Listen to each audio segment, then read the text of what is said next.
Hello, this is Shan Chandrasekhar welcoming you to another delightful part of our programming. As part of the Achievers, we featured some of the finest, highly accomplished people from around the world.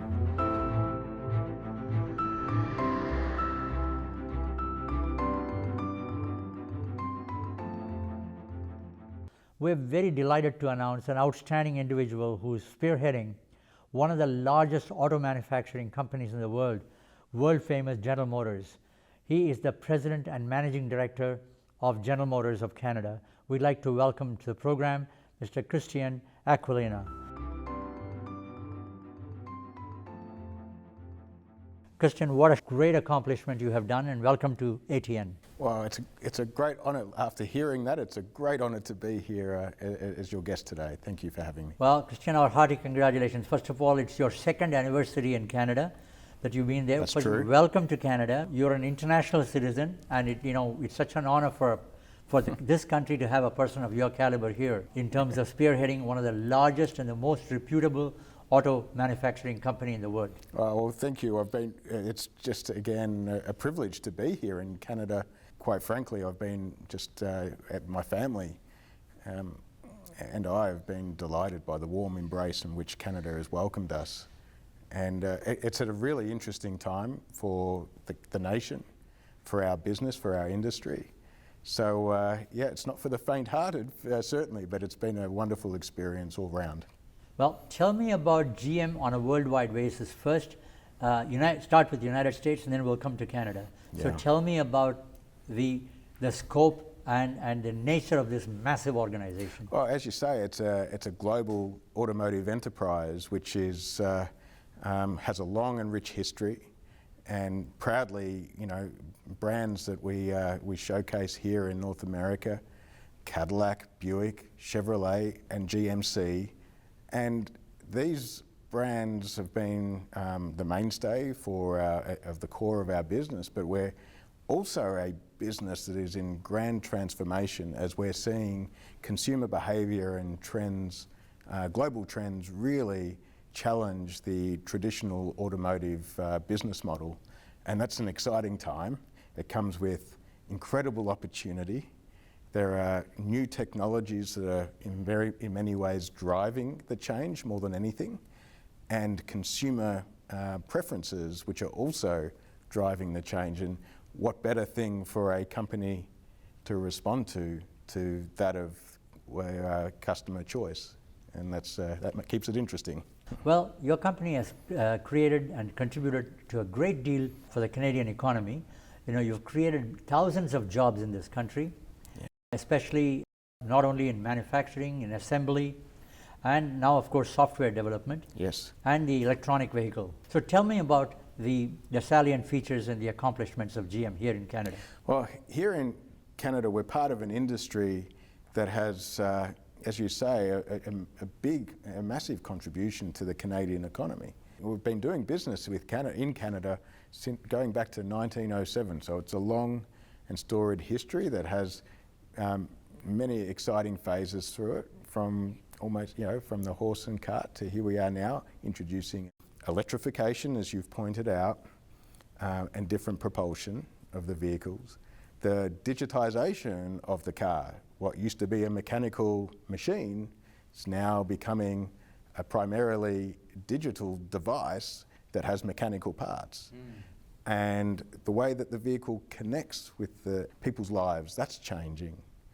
And so these sort of factors are all happening, and when you actually add to that what we were able to demonstrate today with Super Cruise, the fact that vehicles are increasingly able to drive themselves safely. These are four trends that are happening in the industry. Consumers are pushing for this through their choices, and here in Canada, we've got all of the parts of that. Right now, as we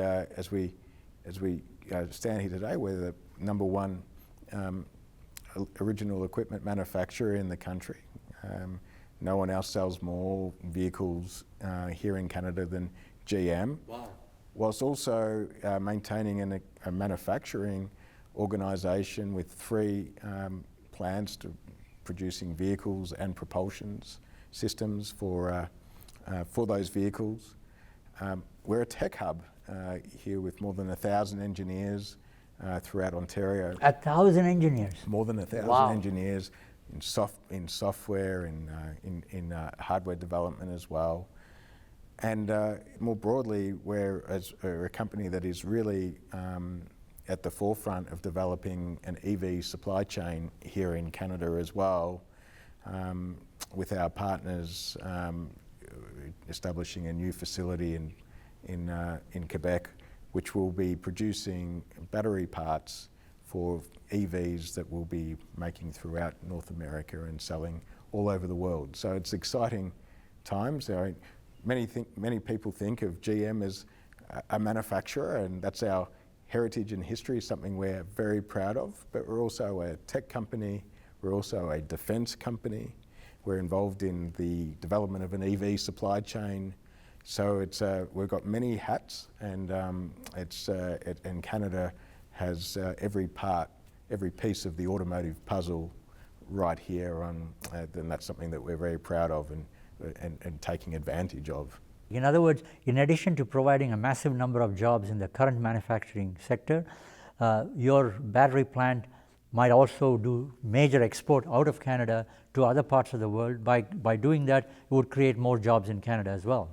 Yeah, that will be a benefit of making the investment in this new technology. Electrification means we need batteries, which needs specific parts like the cathode active material that's one part of the battery, one half of a lithium-ion battery. Well, we're going to be with our partners involved with that. We're going to be developing that, which requires nickel, for example, to be extracted from somewhere in Canada, processed somewhere in Canada, brought to our facility, and then we continue to add value to it here in Canada before it goes and plays a role in a battery cell and then a battery module at some point down the supply chain. Why do you think GM Canada is #1 in auto sales? Oh, it's an interesting question because firstly, we have a wonderful team and a dealer network throughout the country, 25,000 people in 450 dealerships representing us and continuing to connect with communities right across Canada. And we've also invested deeply in new technology, which has provided additional opportunities for us with electrification. We've launched 13 new EVs in the recent months, and they have been incremental opportunities that bring, let's say, 60% of our EV buyers are new to GM, first time they've been a GM owner. So we're bringing a whole new generation of customers to our brands.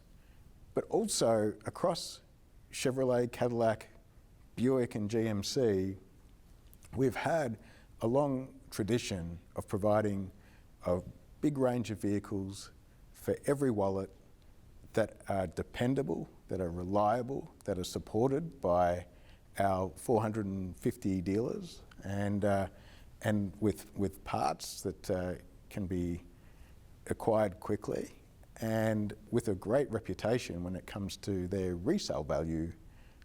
So the ownership experience and their reliability goes a long way towards our success. You know, I've heard this term called supply chain used quite often. What does it really mean? Supply chain is the value of all of the pieces of hardware, software, services that come together in aid of creating value here for us as an OEM or a car maker in the simplest terms. We rely on all of the services, all of the smarts, all of the products of people and businesses upstream in order to eventually pull together all of that capability to what is represented in a vehicle. And then downstream, there is also a value chain that continues into the way that we distribute, retail and support customers for the life of their ownership and hopefully repurchase on the next vehicle. I heard you were a brilliant student, I believe, at the university level. What made you choose General Motors? I don't know about my academic results. I don't know if they were brilliant, but they were. But I did really fully embrace the experience of particularly university, because it really opened your mind. You come through high school, but then your access to knowledge and experience far beyond your prior experience. Well, it was fascinating. But what made me choose Holden, in some ways it chose me too, because I needed to, in order to complete my degree, have done some time as an intern in a company. And I was really into cars, always have been into vehicles, and I happened to have a friend that I met through university that was working at Holden, and through that opportunity fulfill my internship obligation at Holden, at General Motors. And here I am, all these years later, still there, still doing my internship. It's amazing. You as a kid growing up, I also heard that you were not fascinated, you didn't have posters of rock stars in your wall, but you had pictures of cars. Yes. So tell me about that fascination towards cars. Oh, well, it was just, I really appreciated more the design and the flair of automotive at that time. So I had pictures of everything from Porsches to Holdens, old Holdens, and new ones as well. They were just I bought all the car magazines, and so I wasn't really so fascinated by all of the specs and features and mechanical advances, although that were interesting to me. But I really appreciated how automotive design and fashion came together. So having cool pictures of, as I said, I've always been interested in things that were made. Seeing industrial design come together with fashion in an art form that is a vehicle was something that I was really fascinated by. So that kind of triggered my interest, and the fact that there's a whole business behind that, as I became more mature and in learning how the industry works, was just drew me in more deeply into what is a fascinating industry. From there, you were chosen to spearhead a very important operation in Dubai to sell the high-end luxury vehicles, namely none other than the Cadillacs. Yeah. Cadillac is one of the most fabulous vehicles in the world. Yeah. But I think the interesting part is that you tremendously increased the sales of Cadillacs in the Middle East. So tell me about that particular audience, because the Middle East has got a population which is really more from South Asia, as well as entrepreneurs from around the world. Yes. With a lot of wealth, with such a large amount of disposable income. Yes. So tell me about that. Firstly, the role that was based in Dubai there, I was responsible for Cadillac's international operations. So think of that as responsibility for everything outside of North America and China for the Cadillac brand. And that is General Motors' luxury brand. It's got a storied history, more than 100 years old, and it's been a spearhead of innovation, the tip of the spear of automotive innovation, ranging from everything to the ignition starter motor through to what we have now with Super Cruise, which we talked about earlier. So what a fantastic brand to get involved in, and I was responsible for leading it, not only in the Middle East where I was based, which had multiple countries. The responsibilities covered everything from Europe to Southeast Asia, everything in between, and now we're seeing some of the fruits of my labour with our starting up in Australia and New Zealand. So this was a great responsibility that introduced me to cultural differences, differing maturities when it comes to the automotive market, and also at a time when we were introducing electrification, which would have very different meaning in the Middle East than it would in, say, Korea or Japan, Russia compared to Australia or New Zealand. They're very diverse. But then in the Middle East, as you rightly say, was our biggest international market. The one thing that you learn doing international roles from day one is just the importance of understanding the diversity that exists in markets. We talk about the Middle East, we even talk about India as a homogenous, but but the markets are far more complex, with nuances across regions, across diverse cultures within those regions. And that was really where that helped fine-tune that kind of knowledge for me in order to actually size up and assess the market opportunities.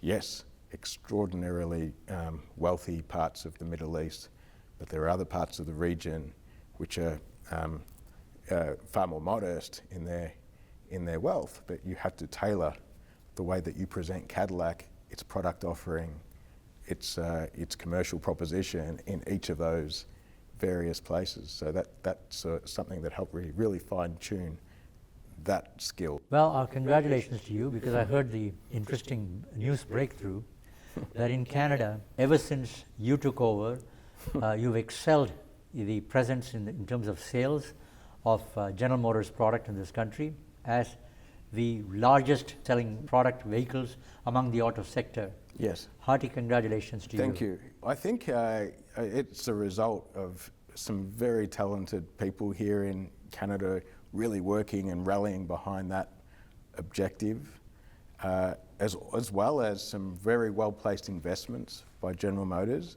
in not only shoring up existing technology, but investing in new technology to offer Canadians and be first amongst it. So for example, a big engine room of our growth has been through the addition and the incremental opportunity around electric vehicles. And in the last, let's say, in that time frame, we introduced 13 new vehicles that were electric. Oh. And these are all additional opportunities for our company.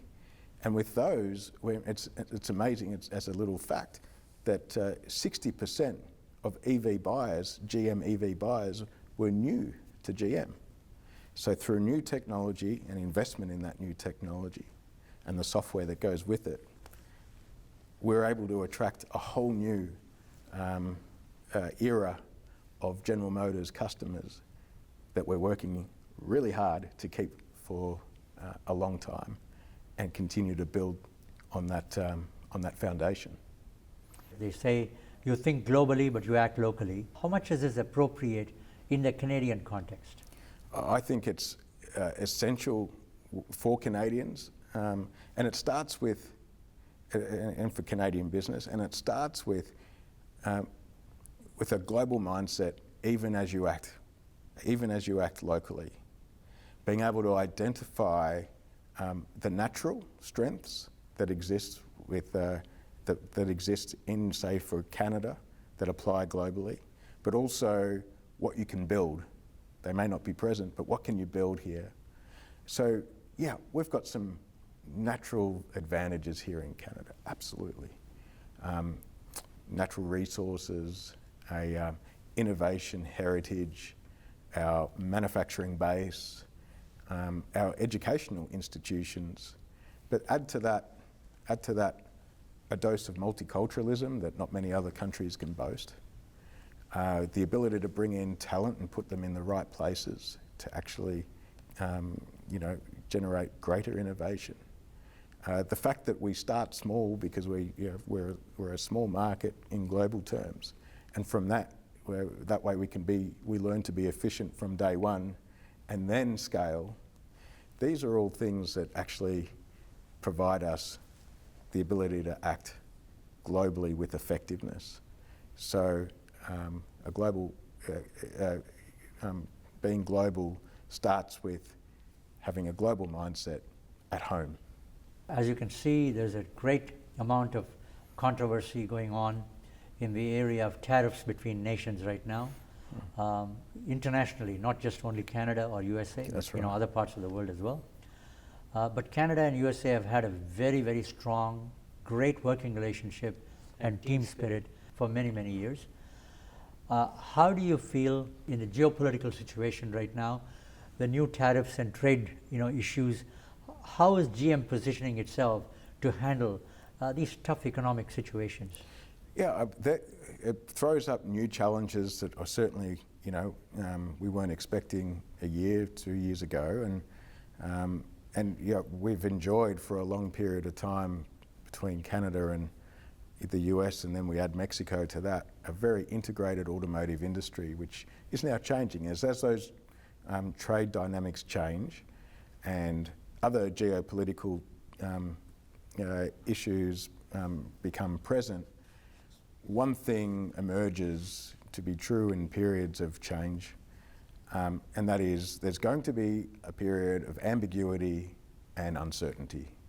So we take the position of not being afraid of that, but embracing it and say, well, what's the single most important investment you can make in times of uncertainty, in times of ambiguity?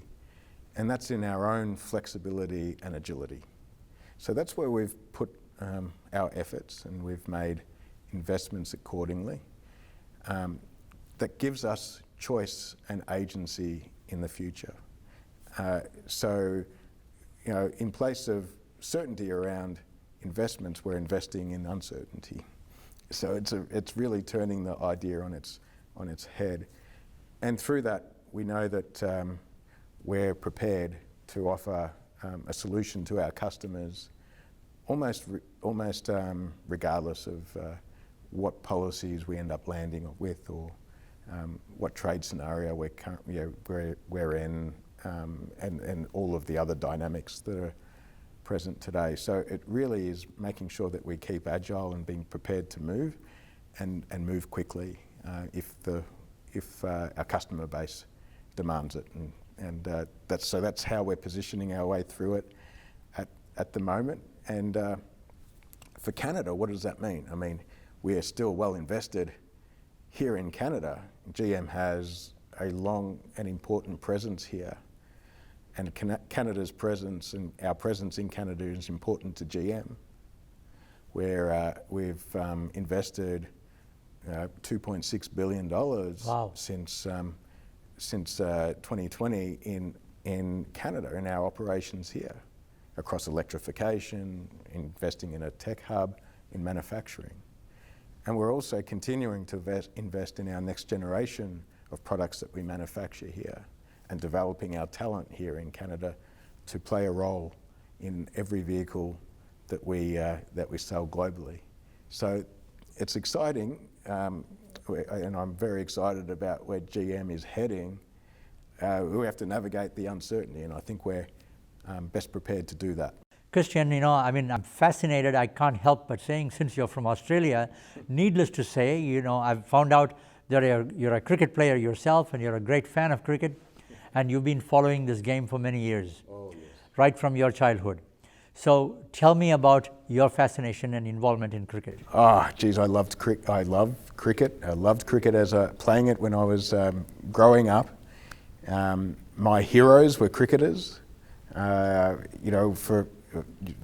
grew up through the era of the Alan Border captaincy of the Australian cricket team, and Steve Waugh and others that and really amazing success of the Australian cricket team. But equally so, I was, one of my heroes was the Indian captain in the early '80s, which is Kapil Dev. The World Cup champion. World Cup, that story around the 1983 World Cup really fascinated me, because the Indian team were definitely underdogs, facing the West Indies, who were ever dominant through that period in one-day cricket, and the Australians have been knocked out of the competition. So I think there's a leadership story in it too, because Kapil Dev really rallied his team around the impossible. What was thought of never being able to achieve, that Indian cricket team was never thought to be a World Cup championship team, and they did it. And it was through his leadership, and he was at the start the only one that believed it, but he managed to get the rest of his team to believe it. And even if the press would laugh at him at the time, but he was so convinced in his own belief there that in the It was end a that historic moment. There's no doubt fantastic. at all. And that's out. Yes, it's all over this time. Lost his nerve in the end, did Michael Holding. Tried to swing that straight ball to the leg. It's another wicket for Almanath. Now delighted he looks. And immense ovation here for Kapil to receive the trophy from Lord Carr, chairman of the Prudential Assurance Company. That was a very pleasant, one of the most memorable moments in the history of cricket. It really stuck with me, that World Cup win by India. I mean, I much prefer when Australia wins, don't get me wrong, but it was just a great story behind it of leadership and in the face of adversity. Absolutely. Now that takes me on to another thing. It's a personal incident. I heard from a friend of yours. Apparently you had a common friend in Los Angeles or somewhere in California where you went to open a dealership, and you were inaugurating the dealership, and they had invited Kapil Dev, and you met him personally there. It was a real surprise. I mean, he is a childhood hero at a Cadillac dealership in America. Who would have thought? And I was just, I was visiting at the time, and I was included in that ceremony. And yeah, as a result, we had a chance to meet my hero. He's a man of few words, in English anyway, and so it was a very, brief but insightful conversation. And at the end, he was kind enough to sign a bat for me, which I have here. I brought it in to show you, and wow. I know that you're a Kapil Dev fan as well. Absolutely, look at that. So this is, I don't know if it's hard to read, but that's his autograph. That's fantastic. And that's a prized possession in my household. So it really helps bring back those memories of the childhood. Oh, that's wonderful. Well, I have to reciprocate, and I've got to show you something that I'm very proud of. Yes. Now I want you to see that this is a gift that I got from the Australian cricket team, the winning team from Australia. Take a look at, and read the names of all the people who signed the autograph for us. Well, our former captain Steve Smith and Dave Warner. These are big names in India as well as absolutely worldwide. Worldwide. You know what? There's probably kids out there who are growing into teenagers now who idolised these players, like I idolised the Alan Borders and Kapil Devs of the time. But that was a great series for us. I'm glad that that you've got this. This is a really good piece, and these are famous names in my country and heroes of the game. I've also had the pleasure of having Sir Gary Sobers in the studio. Oh wow! On this same show, The Achievers. Oh. What do you think of Sir Gary Sobers? It's through that period of West Indian dominance, he was a key figure in that time. His leadership again. You've got some really interesting guests on this show, and really with global appeal. I think Sir Gary did amazing things for the sport, particularly through the Caribbean, and he was a hero too around that same era. You hold the world record until today as being the topmost scorer in the world in a single innings. You scored 365 single-handedly in a test team against Pakistan. Do you remember that game? When I started my career back in 1954, a lot of people have seemed to have forgotten that I started as a bowler. And I had played 20 innings or even more than that. I don't recall, because I never do keep statistics of my innings or my test matches or my runs. Anything that I refer to is something that I heard other people has brought up to me and have explained. Like if I go to a function, somebody will give a statistics of me and they keep reminding me of what I've done. And up to then I hadn't scored 100. And people have always said, how come that he's such a good batsman? And everybody's talking about him as a batsman. He's never made 100, and he's played over 10, 15 test matches. Forgotten that started bowler. So when I got that 365 against Pakistan in 1959, it was my first test 100, and it went on to be a record score. Isn't that something? Of course, you've also heard of Boom Boom Afridi, Afridi. Yeah. Now, he is one of the fastest players in the world. He holds the record for the fastest century at a certain time. Now, what do you think of his style of batting? Well, it was aggressive, and it really was uplifted the Pakistan team at the time. It showed that team what was possible on the world stage with Afridi's more aggressive brand of batting, and I think his that mindset really was a purple patch in Pakistan cricketing history. and it was just exciting to watch. You could not take your eyes off Afridi when he took to the crease. Yeah. So it just entertainment, and I think paved the way for the brands of cricket that we've seen so far, which celebrates that aggressive style more than ever before. Terrific. Now I want you to watch a little bit of what he told me in the same studio right here where you're sitting in the same spot. There's no turning back on the number of records that you set up. The largest number of awards, Man of the Match awards, has been won by you. Each time you set a record, you're beating your own record. So tell me about these records. I think playing for Pakistan was a big achievement and proud moment for me as well. And I didn't think about these records, you know. And you can't go in the game and say that I will make a record in this. It's all blessing, you know. The thing is that playing for country and playing with such a big names is always an honor. And the only thing is I really keep things very simple. If I'm batting, I'm focusing on my batting. If I'm bowling, focusing on my bowling. If I don't do both, then I'm focusing on my fielding. So this is important thing. Your concentration, your focus is very important. Whatever you do in your life, work hard is most important thing. There is no shortcut in life. So you have to work hard for achieving any goal. Now, last but not least, you know, I've got several others, but you know, just a couple of samples. Sunil Gavaskar, what do you think of him? Well, he was. I have to say, he was, when I was watching cricket as a young lad, he was our nemesis, the captain of the Indian cricket team. He was hard to get out. He wore a floppy white cap, hat in the Australian tours anyway. And I remember collecting cards, and that was the one, the most valuable collector card with Sunil Gavaskar featured on it. Despite the fact that he was on the opposite side in a team that you just wanted to win, which is Australia at the time, you could not do anything but respect both his leadership and his style and the way that he played the game. I thought he was a fascinating batsman to watch in particular.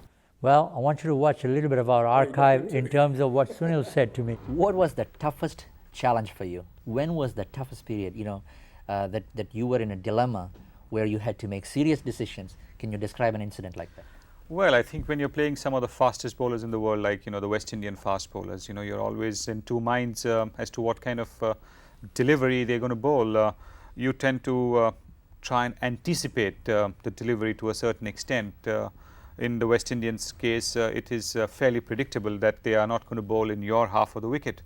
So you tend to sort of move back and across even before the ball has been bowled. So you prepare yourself in those ways, but basically against that would be the toughest thing to do. But if you ask me, the real challenge is in playing the spin bowlers, where you have to not just rely on a forward or back movement, but you've got to step down the track to try and cut down the flight and the turn and the spin and the bounce of the ball. I think that's a lot more challenging thing than to face fast bowling. Now, it even goes back further. When I was a kid, I was fascinated meeting one of the greatest players of the world from Australia. Yeah. He was the captain of the Australian cricket team at that time, none other than Richie Benaud. Oh, my God, I took autographs when I was a little kid at that time from Richie Benaud, Colin Cowdrey, Alan Davidson, people of that caliber. You as a youngster growing up, historically you would have learnt about him as well, because he was also a great commentator after that. Well, yeah, we saw him on our TV screens every summer. He was the voice of cricket, but more so from a pure cricket standpoint, his team, his touring team, completely, you know, and the Cowdreys and the people that you mentioned, they were amazing talent. Richie Benaud in particular, with the art of spin, you know, at a time when Australians weren't known for that. After that, it was really a quiet period for Australia in spin bowling until, of course, Shane Warne came along, and they had a special relationship in Australia too. So here you're talking about absolute heroes of the game. Absolutely.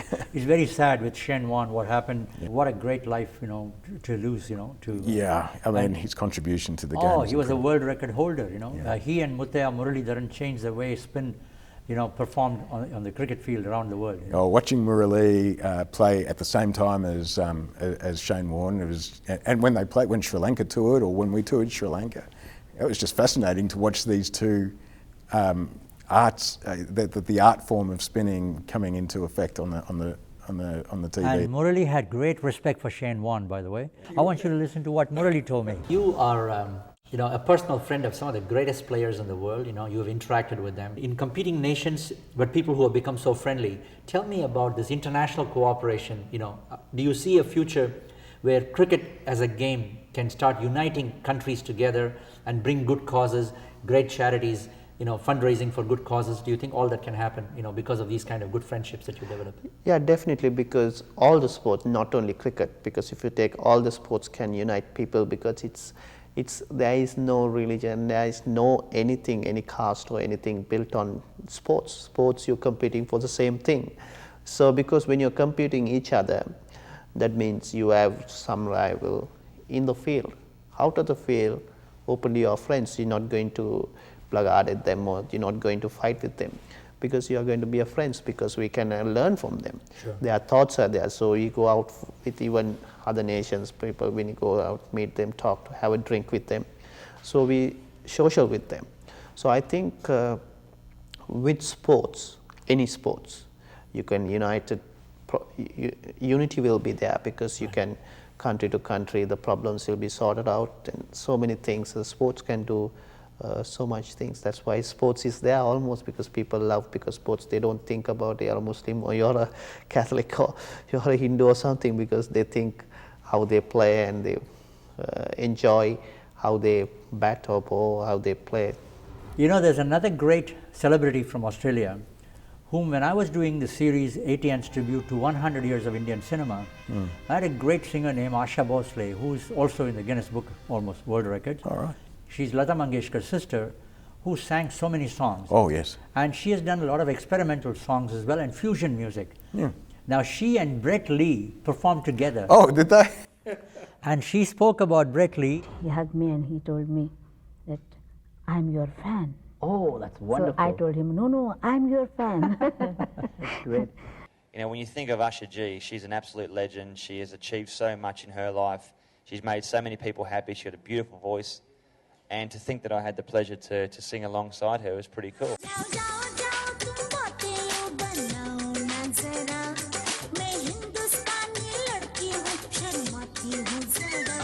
You've done so much, you've accomplished so much in your life.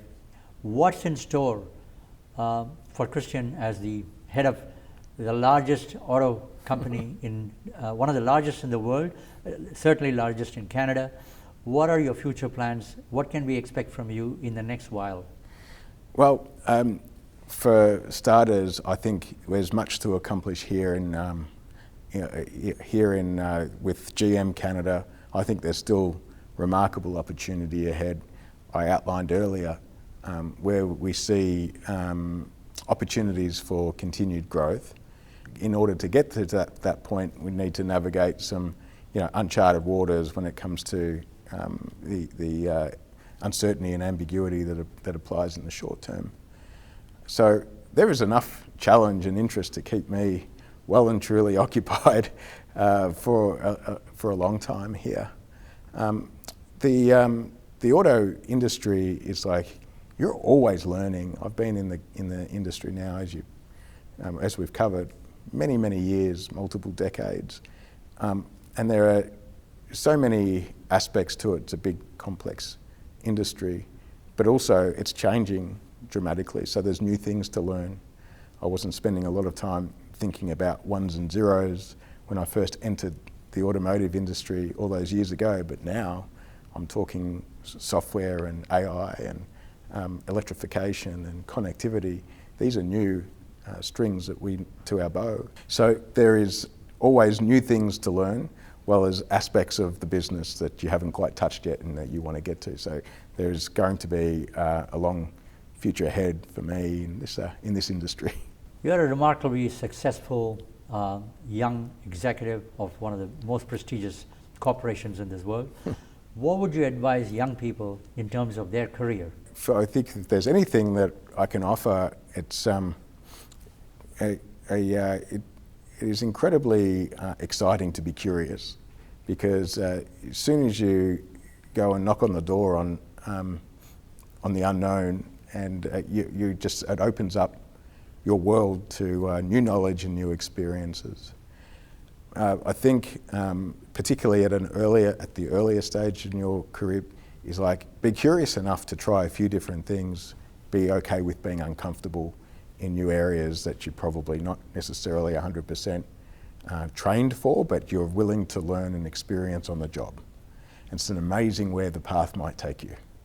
And once you've got good experience as broadly as you can, then maybe make some choices as to be very targeted in the array of things that you might choose to go to. But base it off some knowledge and experimentation before you get there. That's wonderful. Well, God bless you, and I wish Thank you all the best. You know, you're a remarkable role model. Well, you're very but kind. You're also a personification of humility. Thank you. And, you know, as I said, may you go from success to success, and we wish you and General Motors all the success, not only in Canada, but from around the world as well. Oh, thank you, Sean. It's great having a chat with you. I was particularly inspired to learn about your story, Sean, yours and Jaya's. And you know, I came from zero knowledge of that today. And it's a story of, you know, a success story of immigration, tapping into the Canadian community, identifying a need and a desire out there in the community, and you developing a whole enterprise around that. And in doing so, becoming a leader amongst your peers, your community, at the same time. It's particularly inspiring.